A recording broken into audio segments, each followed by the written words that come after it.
Hey, everybody, and it is the end of the season now. Washington falls to Tampa in the playoffs.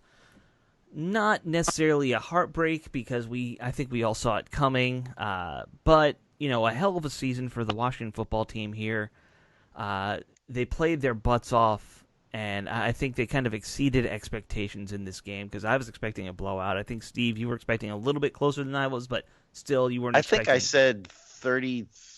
I can't remember what 20. I think it said 31-17 or something. Yeah, still kind of a blowout. They did exceed expectations, They just exceeded generally speaking. expectations. Yeah. And great game. Alex Smith didn't start, but Taylor Heinicke did. He got his first start for the football team and played great. So we figured why not bring Robbie back on, to talk about his guy, his quarterback. Robbie, I tweeted at you that I kind of always thought you were overselling the kid during the game. And I did. I always thought you were kind of overselling him because he was your friend and your quarterback, but he exceeded expectations. Yeah, he came out guns blazing and was totally unafraid of the moment, and that was the biggest takeaway of that game. I mean, I was just hoping that keep it close or don't get blown out and look foolish. That was my biggest hope. That may seem a little uh, unoptimistic, but or pessimistic, but it's the NFL. I've experienced him in college, but the NFL is a different animal. So I was just hoping for the best, and we got a pretty good showing. I'm not gonna lie.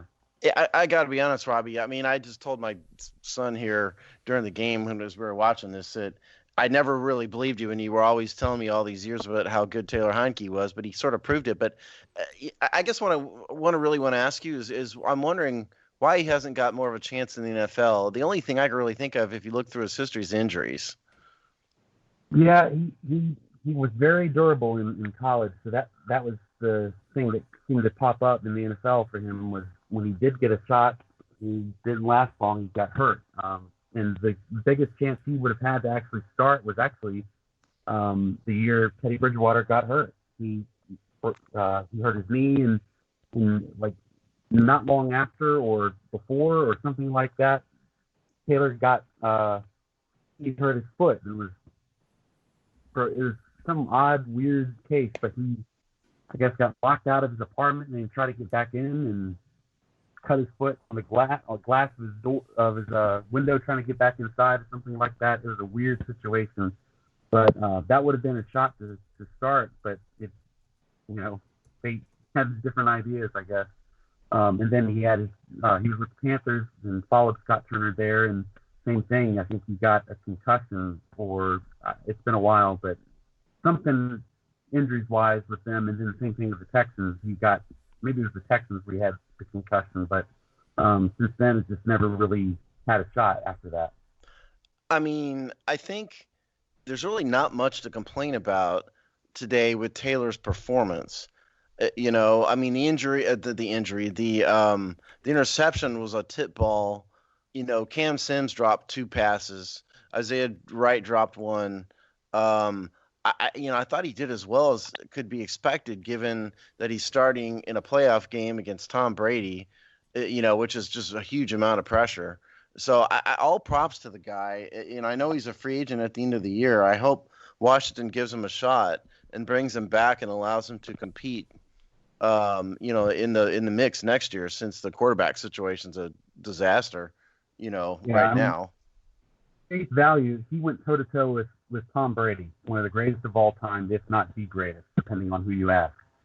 And again, that is literally all you could ask for him to do, besides winning the game. And to continue off what you were saying with being with the team next year, I'm not going to say he should start. It was great, the best quarterback play we've seen all season. But I think, considering the circumstances, I think he definitely deserves, at the very least, a chance to compete in camp next year. I think you still need to address the quarterback position. You still got a big situation with Alex Smith. What are you going to do with him? Do you cut him? Do you hope he retires? Do you draft somebody? Do you trade for somebody? But I think at the very least, Taylor has made some money tonight and will be in some team's camp on come July this coming. It's hard to believe that like 35 days ago, this guy was taking math classes at ODU, Basically and now retired. all of a sudden, yeah. Yeah. I mean, that's He was, you know. He was a backup to XFL. It's crazy. Yeah, I don't know what the St. Louis Battlehawks were thinking. Jordan Tamu over him because I mean Tamu was okay, but I'm the only one who watched enough XFL to actually be like, eh. Yeah, you were it. Nobody else did. Yeah. But like the whole thing that really impressed me was not just the fact that he was looking downfield. His escapability really wowed me. Like all on what 3 or 4 of those runs, he looked like he was about to take a sack, and then he like dodged out of it and picked up a first down, and then even more some. And his speed was impressive. He like that's actual game speed. Russell Wilson like runs there at times. Yeah, absolutely. Yeah. Did he do that at ODU a lot, Robbie? In terms of that athleticism, did he use his athleticism to escape like that? He really reminded me of, like I don't know, kind of a smaller Ben Roethlisberger, maybe a much smaller Ben Roethlisberger, maybe in terms of how he moved around in the pocket a little bit. He was tough, got on the move. Tony Romo might be a better comparison. Yeah, maybe Romo's a good one too. Maybe Roethlisberger's not very good, but yeah, Romo. Go ahead. Oh. Yeah, I was just saying Romo's a good comparison, I think, and he definitely played that way in college. He was very smart with being a creator when plays got off schedule and buying time with his legs and being smart with his legs, not taking unnecessary hits, knowing when to slide, knowing when to go out of bounds. That was just part of his game. He didn't make a lot of mistakes. He was very poised right from the get-go, starting his freshman year back in 2011. That was my redshirt junior year. And he just hit the ground running in the rest of his history. And now we're looking at kind of the same situation here. I mean, came off the streets and, like we said, went toe-to-toe with Tom Brady. Unbelievable. Yeah, and, we always say quarterback versus quarterback, but let's be honest. It's, of course, quarterback versus defense, and that defense that he was facing was pretty darn good. That defensive front has a bunch of big names on it. Those 2 inside linebackers they have love to blitz and put pressure on the quarterback, and they got to him a few times, Listen, he used his athleticism to escape about 3 sacks that other less mobile quarterbacks would have taken. Yeah. Yeah. If Alex Smith starts that game, we probably put up half the points that they put up in the end. I hate to say it, Alex Smith is a great quarterback, but he's not escaping a lot of those pressures. Yeah, I don't know about the points, but yeah, I mean, certainly I think there would have been 3 more sacks at least. Yeah. Well, Robbie, do you want to wrap up the Taylor Heinicke Washington football team experience here for us? I mean, I think if Alex played tonight, we would have looked at a blowout. The defense wouldn't have been able to keep up. I for one think you can't hang this loss on the defense either. I mean, again, they were going against Tom Brady, who has all-pro style wide receivers across the board, a really good offensive line that played really well tonight, besides the lack of holding calls that I think the refs overlooked. But we went toe-to-toe with them. We made it. They kept it close, and we almost pulled it out. So I can't be too upset with this loss. Yeah, I think that sums it up pretty well, and it does give something to look forward to if they can manage to bring Heinicke back in for next year. Robbie, it's late, so I'm going to tell you to go to bed because I know your daughter's probably going to be waking you up super early in a few hours. Yeah. Well, hopefully, because we just came back from my relative's house and we just put her down, so I'm hoping she'll sleep till at least 9 o'clock. Oh, she was up watching the game with you. That's nice. That sounds unrealistically hopeful, but I wish you the best. All right, Robbie. Good talking to you, and we'll talk in the off season. All right. All right. See ya. All right. Later. So, Steve, let's get into the rest of the game. I mean, we'll probably touch on Taylor Heinicke some more later. Yeah. But we should talk about the rest of the offense and the defense. Are you just going to ignore the fact that there are statistics to read? No, I'm not going to ignore the fact that there's statistics to read. You want to go over your statistics now, and then I'll give that little tidbit that the PR department put out, and then we'll... Let me do the stats, and then let's get into the PR thing. Okay. All right.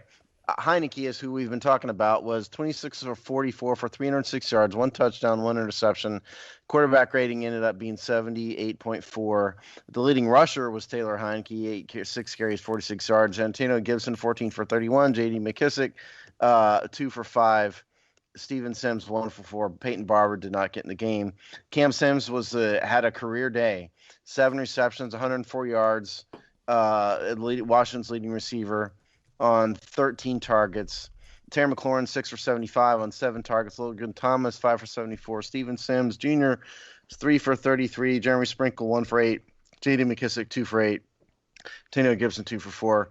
And on the Tampa Bay side, Tom Terrific was 22 for 40, 381 yards, 2 touchdowns. Quarterback rating 104.3. Leonard Fournette was 19 for 93, 4.9 yards per carry. Antonio Brown had his 1 jet sweep, was 1 for 22.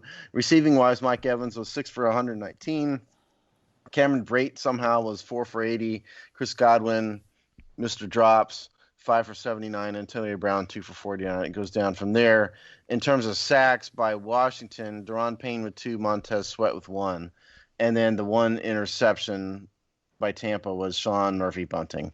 And in terms of punting, it's safe to say Trustway did not outpunt the offense this game. He was 5 for 219 yards. Right. And that is stats. That is stats. Yeah. Okay, so let me give this little tidbit that the PR department put out on Twitter. It's still a Heinicke fact, but he threw for 306 yards, as you said. Only the 6th Washington quarterback, going back, 85 years, 86 years now? So only the 6th guy to ever do that in a playoff game, 300 yards or more. And we went over the list beforehand, you and I. It's Kirk, Mark Rippon, Doug Williams, Joe Theismann, and Sammy Baugh, who did it before him. I was a bit embarrassed that I forgot about Doug Williams. I forgot he had that many yards in that first half of that Super Bowl game. Yeah, Doug still should get credit because I think he did it in like 5 minutes. He threw 2 passes and somehow got 300 yards in that game versus Denver. Hey, 30 minutes turned him into a hero in Washington, D.C. for the rest of his life. Oh, I know. It's just, it was like he had, 3 really crazy deep bombs in that opening half of that game? Yeah, something like that. Yeah, it was nuts. And you were surprised, of course, that Sammy Baugh did it because he played back when... I wasn't surprised that Sammy Baugh is great. That's just a different style of play back then, right. know. That's what I meant. It was like back then, if you threw 100 yards in a game, that was impressive, Yeah. Just goes to show how great Sammy Baugh was. But in terms of this game, I guess let's just start with our offense. I mean, It kind of went the way I thought in terms of running. I mean, they couldn't. And partly, there was no room to run in the interior gaps at all. Oh, Tampa was zero. Just clogging Brutal. It up. Yeah. Yeah, absolutely brutal. And the offensive line, frankly, was a bit overmatched in passing. Now, I think a fault of Scott Turner is they didn't get J.D. McKissick really involved in this game as much as they should have. I don't know why.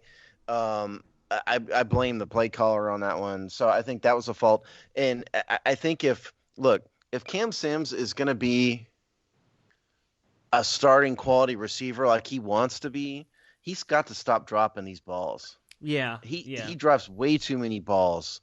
You just can't rely on that. I mean, and those were drive-turning drops. I'm not saying it cost him the game, anything like that, because there's a lot of things happening in the game, but he turned the momentum a couple times with his drops, so he's got to improve on that. Well, and you said starting quality, and I don't think Cam Sims is starting quality. I think he's number 3, number 4 quality, and he could be a very good. He would, if he were your number 4, you're a great offense. If he's your number 3, you're a very good offense. But he's not a number 2. He's definitely not a number 1. because, like you said, he drops too many balls. Yeah, he just drops. But the numbers he put up on the season, I think he had 500 yards or so. Like those are decent, back of the roster numbers. Well, especially since he wasn't even. Yeah. I don't think he was even on the roster to begin the season. Wasn't he on the practice squad? Yeah, he went off and on throughout the season. Yeah, I mean, he missed even the play first half of the 16 season, games. more or less. He had a really good vibe with Taylor Heinicke for the most part today. He had a good vibe with Smith too, Alex Smith. Yeah. Yeah.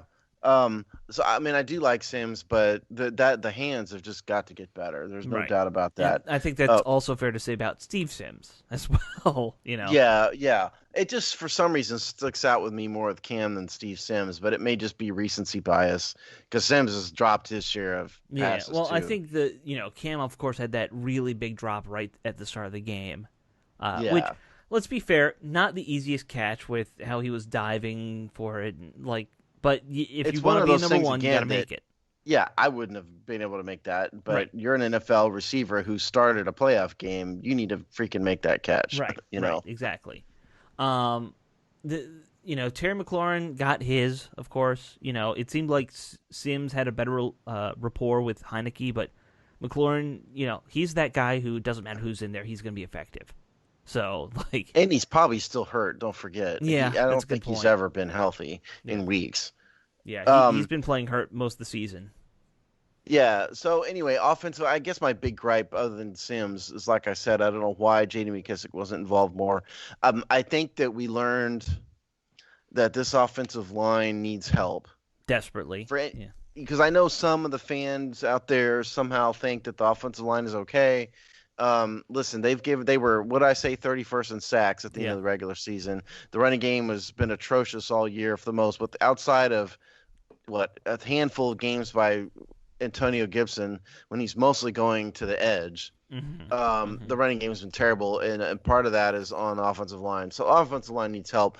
Brandon Scherf is a free agent officially as of now. Yep. They could tag him again, but we'll get into all that later. But point is, we learned that today too, because Tampa really, I thought Tampa did wonders in the trenches. That defensive front they have is just really good. Well, so you talk about the offensive line needing help. Where the worst pressures were given up really was also running backs who weren't able to, chip block or whatever, on the interior. And it was a lot of McKissic, of course, because like you said, Barber didn't play, which actually surprised me that he didn't get in at all. When you gave that little stat there that he basically wasn't active, it sounds like. McKissic looked like he got just swallowed up by some defensive linemen a few times. Neither Gibson nor McKissic are ideal run blockers or pass blockers.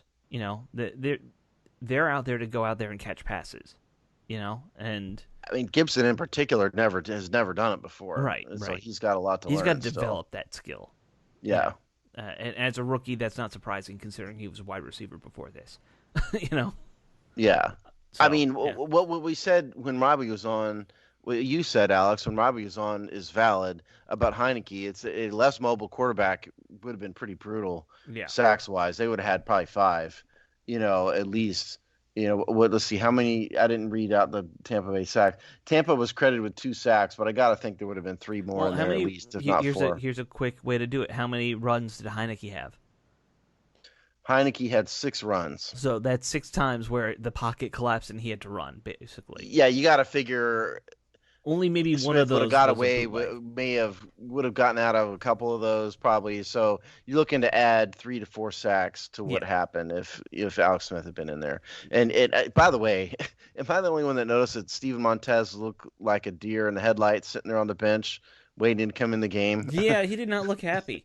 No, he is. He looked terrified. Right. Is what he looked like. He really did. Yeah, I noticed that a little bit too. That he was just like, he looked like you or I. If it was like, all right, kid, you're going to what? Oh my god! Oh my god! Oh my god! Oh my god! Oh my god! That's not your ideal. Your ideal entrance into the NFL is not playoff game in the 4th quarter against Tom Brady. Right. That's not ideal. Right. Because for all the talk about how that was Heinicke's first game, really, he's 27. He's bounced around the league a long time. Like, he's sat on the bench plenty. He's seen what Yeah, he NFL hadn't speed looks played like. that much, but No. yeah, he's at least been in the NFL a while. Right. He Yeah, knows what the whereas speed Montez is. what, 22? He's a kid. He's been on the practice squad all year. Right. You Before know. this, he was playing in the Mountain West or something, I think. Yeah, Yeah. yeah, exactly. So, what else about offense here? Do we? Well, let's talk a little bit more about the line. Where does the help need to go is the question, because that interior three is pretty good if you re-sign, Well, I'm not Brandon. convinced about Wes Schweitzer, so that's one. Okay. Left Left yeah, I tackle, like of Chase. course. Yeah, left tackle, left guard, those two positions. Obviously, Rouillet is good, and he's here long term. Right. We'll see about Brandon Scherf, and Morgan Moses is going to be back next year, most likely. So I think it's the left side at least. Well, can I throw in one more? Yeah, We sure. we really still need to find a blocking tight end, because Sprinkle can't do it. It's not Logan Thomas. It's not Logan Thomas thing either. He's like Gibson. He's never done it either. I mean, he was a quarterback. Exactly. We have guys who are converted from different positions as key weapons now. But Somebody needs to call Logan Paulson and see if he wants to come back. well, he's doing radio now. I think Maybe he'll want to come back. Alex, work with me. But yeah, I mean, I've said this on our Twitter handle and stuff like that. This team desperately, if they want to learn how to be better at the run game and the pass game, you have to have more than just the 5 linemen who can block. You need a 6th and a 7th guy time to time. Because I'm glad you mentioned about the running backs, because it did not go well for J.D. McKissick in particular today. No, in blocking. Yeah, so, yeah. He got gobbled up quite a few times. Clinton Portis, he is not. No. If Clinton gets out of his legal trouble, I want him just sitting down with J.D. McKissick teaching him how to block. Yeah, I don't know if I want Clinton Portis teaching anybody anything right now, but we'll see. Yeah. But he did know how to pancake guys. That was one of his talents. Yeah, your point, we're making light of it, but Yes. Your point is valid. Yeah. And that would have helped against a team like Tampa. Yes, it would. For sure. It would have. Because Heinicke didn't have a ton of time all day today. No, if he kind of wasn't amazing. running. Yeah, it's kind of amazing he put the numbers up he put up, to be perfectly honest. Yeah, he put up very good numbers. The interception that we talked about, kind of not on him in my mind. That was a tip ball. That happened. Yeah, it was a tip ball, and he only had a couple bad passes in there. Yeah. And like I said, you add in the 3 drops. He had history will go down as his numbers not looking okay, but not great. At a rating of less than 80. But the truth is, if you watch this game, you'll know that he played about as well as he could. Yeah, the numbers test versus the eyeball test. He passes the eyeball test, right in this game. That's exactly right. Yeah. Well, let's talk about the defense because I feel like if we get stuck on Heinicke, we'll just talk about Heinicke for 2 hours. Right. But let's talk about the defense, because they did not have a good day. And like you said, it's Tom Brady. He's got a cartoonish number of weapons on offense. Like, what do you expect is going to happen? But the numbers that you read, those are like terrible for this defense. This was one of their worst outings. They haven't looked good against any of the top teams this year. Sure.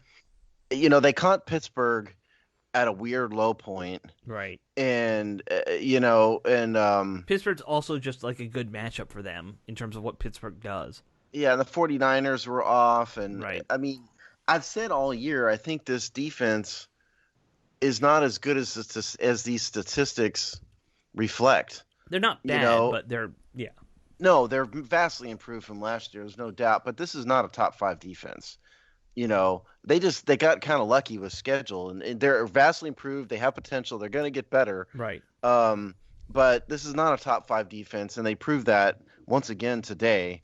And I'd like to point out this is yet another day where a team scored 30 points against them. So I just think it's, the front 4 highly touted, all that, but their impact is greatly limited in when they're facing better teams and better quarterbacks. And that's partly because they're young, partly because they're missing Matt Ioannidis. Chase Young, for his part, is only a rookie. He's going to get a lot better. Yeah, So if this is his rookie campaign and you expect a bump next year, I'm pretty excited. yeah, exactly. Right. But this year, I think you got to kind of put the stats. I know I'm Mr. Stats and all that, but I think you got to kind of put the stats aside a little bit when you look at this defense, because today was a more accurate representation of how they stack up against better teams. And we saw that at the beginning of the year against the Rams, and other teams. They scored, what, 4 or 5 out of the first 8 games or something like that. Yeah. Teams put up 30 points or more. So the secondary didn't have a good day today. No, they got exposed pretty heavily. Yeah, Ronald Darby, Kendall Fuller both got burnt one-on-one. Looked Moreau like got Antonio burnt Brown in that zone coverage on Antonio Brown. Yeah, looked like Antonio Brown is just too fast, too good. Yeah. Mike Evans, same thing. Not too fast, but just too big, too good. They looked a little bit intimidated. There's just way too many weapons, and this is with Gronk having an absolute zero of a day too. Right. Somebody named Cameron Bratt, whoever he is, put up 80 yards. This is just classic Tom Brady. Like you said in the preview, he's going to find somebody. Right. And today that somebody was Cameron Bratt. And I got to say this. Chris Godwin single-handedly sunk the Tampa Bay offense. He dropped at least 5 balls that he should have caught. Some of them were big ones. And he's supposed to be one of those premier free agents that people talk about. Yeah. Right? I mean, they kept talking about on the broadcast, Tirico and who was the color guy, kept talking about how Brady swore that Godwin had great hands and all that stuff. Today, this game could have been far worse if Godwin alone hadn't dropped all those balls. Yeah. And, Brady already had a very good day. So that says a lot. I don't know, do you just chalk it up as you're going against an elite team here and, Yes. you shouldn't be surprised that this is the result on defense? Yes, absolutely. Yeah. I mean, I wrote in my notes a couple times here that this defense just looked overmatched. Yeah. I mean, they really did. They just can't compete with this level of offensive weapons with a quarterback who had that fast of a release, who never makes mistakes in reads. He throws, everybody throws some bad passes every once in a while, but this defense just was not up to the task today. And it, like I said, it should have probably been a lot worse, but for Chris Godwin. Did you have the TOP there, time of possession? If you give, I can take a wag at it here if you want. Yeah, because I'm assuming we also got beat pretty handedly there since we didn't have a. Okay, give me a second here, and I'll kind of see if I can take a stab at it here. That's 1.5. Not 18. Do this. I'm going to keep doing it. You just keep talking, okay. And I'm going to keep adding. So I mean, if I'm really looking at it and I'm saying, where did they really go wrong? There were a couple things. When it came to pressuring Brady, they really didn't adjust their pressure very often. When they were rushing base 4, it was, the ends were always going around the outside rather than ever cutting in to try and, get more pressure up the middle on Brady.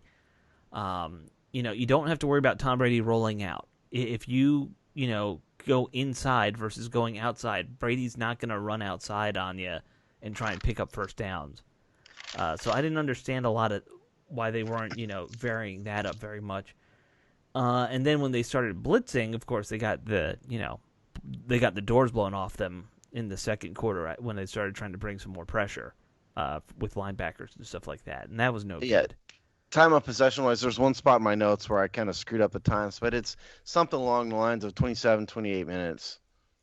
In that neighborhood, which is about average for Washington games this year. Their average, they were up in the mid 28 minutes roughly, this year. So their time of possession is about approximately what it should have been. Yeah, I just felt like the defense looked gassed pretty early, and that's what I was kind of wondering. It wasn't a huge difference. Right. And so in terms of pass rushing, I mean, look, they just didn't get home. No, they didn't. I think Payne made an impact, but Sweat and Young really didn't make much of an impact on this game for the most part. They had 1 or 2 plays each where they did, but Tom Brady's just too good to be intimidated by pass rush. Unless they're really, really getting to him over and over again, then you see him get frustrated. That didn't happen today. They just weren't good enough to get to him. And this is with the injury to the interior, to the guard, on Tampa, the starting guard that went out. I mean, they just got beat. They just, by a better offensive line. It's simple as that, Yeah. And I mean, again, if you throw like RG3 in there, who has a really holds the ball and holds the ball and holds the ball, maybe it would have been different. But this is Tom Brady you're talking about, and he is not going to hold the ball at all, And he climbs the pocket really well. He evades. He's a Frankenstein in terms of mobility, but he climbs the pocket very well and can evade pressure very well. Right. It just wasn't a scenario that it was going to go well unless they really, really, really did well from a pass rushing perspective, and they just didn't do well enough. No, they didn't. Simple as that. They clearly didn't do well enough there. The secondary, as we talked about, got exposed pretty well. Linebackers, I thought, got beaten pretty well by the tight ends, and in the running game, we just got gashed. So, I put that on the linebacking core. And that's even without Ronald Jones, who got hurt. Yeah. Well, I couldn't. I feel like they would have done better against Jones. I feel like they struggle more with these big bruiser running backs than the smaller guys. Maybe so. Point is, though, he wasn't there. Right. Yeah. So listen, I think to summarize the defense, they are much improved. There's no doubt over last year. That having been said, the statistics like points and yards for the regular season do not reflect the true position that this defense falls in the NFL hierarchy, and the Tampa Bay Buks proved it today. You should not have been surprised that this happened. If you go back in the early parts of the season, you will see this happened against other good teams as well. Right. The Rams did it and others. So it didn't really surprise me too much that this went this way, particularly with like you said, if the secondary is going to make coverage mistakes, it's just over. Yeah. This team cannot afford coverage mistakes like they had today at multiple times. Yeah, and I think we all knew that. You needed the Bucks come in with very much of a off day. Brady wouldn't have to be himself, that kind of thing, and that wasn't going to happen. I mean, they're playing with house money, a little bit today, and they didn't embarrass themselves. Not only did they not embarrass themselves, they were within a drive of, coming back. Yeah. And look, if you weren't as invested in it as like you and I are, it was a fun game to watch. Yeah, it was a very entertaining game. So they acquitted themselves well. I mean, there's no, you don't get any points for second place or anything, but they don't have anything to hang their heads over, about it. They deserve to be proud and good for them. And I think it bodes well for the future if they can figure a bunch of, the quarterback and a bunch of things out. Like we'll get into that in the coming weeks, but if they can have a good offseason, it bodes well for the future. Yeah, I think so too. And so, before we wrap up and give our game balls out, because I think, game balls will be a bit obvious, let me ask you, Robbie mentioned it during our, talk with him. What do you do with Heinicke? What is your gut reaction? You saw how he played here. I think some people on Twitter, and, I'll even include myself a little bit, like when he's playing, I kind of get a feeling he could be a potential starter going forward, but that might be a bit much. And I did a poll on our Twitter and asking, could this be our guy? And it got about an 80% yes rating. It's not exactly Rasmussen, people. Not exactly, no. And I asked it right after he ran that touchdown in. So, I mean, at various points in times, people thought Josh Johnson could have been the starter. So you got to take. Who those people were or what they were watching, but yeah. But there are some people out there, right? So you have to take it with a grain of salt a little bit. We've seen, 5.5 quarters of this person, but I do. If you're asking me what I would do, I don't know what I would have voted in your poll if the only options are yes and no. Right. I mean, I guess if the question was, could he be the guy? The answer would be yes, he could be. Sure. Is he the guy? I doubt it, but he could be. So if it were me and I were Ron Rivera, I would bring him back on a 1 year contract or a couple short, maybe a couple year contract. Like a one in an Not option type thing. or you can do a 3 year deal and have not a lot of guaranteed money, so you Right. can cut him. I would let him compete Sure. for sure because I think he at least earned that much. Yeah. But is he automatically the guy? No. And we already went over this. Alex Smith may or may not retire. There's contractual issues with him retiring. So, I mean, we'll have to talk about this more in the offseason. So my answer to your poll would be yes, he could be. Sure. Do I think he is? Probably not. Well, and yeah, I think the way I've kind of looked at it, now after the game is, if you have a guy like this who comes in, he plays well, and you think, well, maybe he could be, you got to keep him around, just see. Especially if you're Washington, you have, right, very serious questions at the quarterback position. Right. I'm not saying he is, but bring him in, let him compete with Kyle Allen next year, and maybe a rookie that you draft, and see what happens. Because you're not going to get an elite guy this year. He gave Washington a chance to win in a game where they had no business having a chance to win. Right. And that's all you can ask for. And from a yardage perspective, if you're telling me a guy put up 350 yards, on the ground and, in the air, that those are good numbers. I'm sorry. Yeah. Yeah, so. And more to the point, I think Scott Turner clearly likes him. Yeah. Because Scott Turner, this is the third stop. For those of you who don't realize this is the third stop because he was with Turner in Minnesota and Carolina and now Washington. So I think Scott Turner, Scott has a fan in Scott Turner. So I think Turner will push for him to be back. And there's no reason not to bring him back, to be honest. Right. Because Alex Smith is the only signed quarterback for next year, just for the record. Right. So there's no reason not to bring a guy back because they like and has proven himself to at least be worthy of a shot. So well, sure. And here's the thing: you're not going to be breaking the bank for this kid. No, of course not. Yeah, he might ask for you like 2, 3, 4 million. It won't be a contract where they can't get out of it. Right. Exactly. So yeah, at least if I'm Ron Rivera tomorrow or whatever, I'm sitting him down saying you played great. We'll be calling your agent and trying to get something done. That's where you go. Yeah, that's exactly right. Yeah, I agree. Yeah. All right. Let's do game balls and get out of here, Steve. Okay. Final game balls of the 2020 season, and I know it's 2021, but it's the 2020 season. So. Right.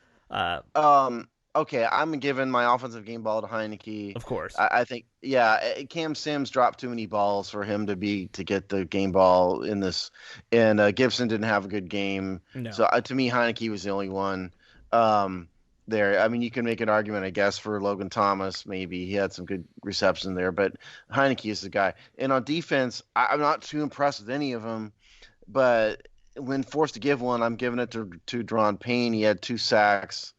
In there. So in absence of someone else who's very obviously a game ball winner, game ball worthy winner, I'm giving it to Deron Payne. Yeah, I mean, I think I got to match you there. Heinicke definitely is going to get it on offense. I think, you ask 100 people, 99 are giving it to Heinicke, and the last guy is not doing it just out of spite. Because he wants to be different, and I respect that. Right. Of course you do. But and on defense, yeah, Payne had that sack that was all, or was it a sack that was fumbled, or was a run that he punched out into a fumble? Right. It was a run that was punched into a fumble. I mean, I should have mentioned that. Yeah, that was another one. Yeah, another big play. But he had 3 big plays. No one else did anything, so he's got to be your defensive guy. Right. Overall, though, it's one of those games where no one on defense obviously should deserve it, but I guess he does out of the fact that he had those 3 big plays. Yeah, he had a decent game. He had a good game. Yeah, so there you go. He did. Deron Payne. Yep, Deron Payne and Heinicke. Congrats, guys. Put the ball on your mantle in a case. Right. So let's go over a little bit of administrative stuff here for you guys. Well, we have decided we are going to follow our trend, and we're going to transition to one. Now that the Washington season's over, we will transition to 1 show a week. However, through the Super Bowl week, we will do a show that is released on Thursday morning. That will be wrap up of the prior playoff week and then kind of a preview of the next week, plus whatever Washington Redskins or Washington football team news there Right, if are. they sign a GM, if they fire people, Yeah. whatever happens. All that stuff. And then after the Super Bowl, we will go to our regular off-season schedule of Monday morning releases. So that is, and then Rick Snyder's show, we think, is going to have one more Seasons Discontent episode, and then it will go into hiatus for a while. That's what until Rick they usually decide does. to come back. Yeah. Right. He's kind of on his own schedule, and we're just happy to have him do whatever he wants or can do. Right, and IJB, of course, you guys are going to always do every 2 weeks. So. Yeah, because I'm way too obsessive about schedules to not do that. And the nice thing about that show is there's always businessy stuff going on. So, Yeah, well, we decided a long time ago it was not a once-a-week show. It was worthy of every other week. I agree. So, it makes sense. So it makes sense. So that is the schedule for the upcoming few months. And we'll go over all our regular stuff, position group breakdowns and review of the season and all that stuff. And we'll get into all free that. agency, all that fun This stuff. is a that we super hog-style, ultra late night episode, so we'll have to think through all that. We're tired and all that. We'll get to all that on Wednesday night. We also have to discuss it with Jamal since he's not here. Yeah, who's not here, right? Yeah. All right, guys. So that gives you the logistics of what will be coming with this show. Sorry you don't get to listen to us twice a week for a while, and also you're welcome for that. So, sorry, and you're welcome both. Yes. All right. Enjoy the off season. We will. Bye. Cut.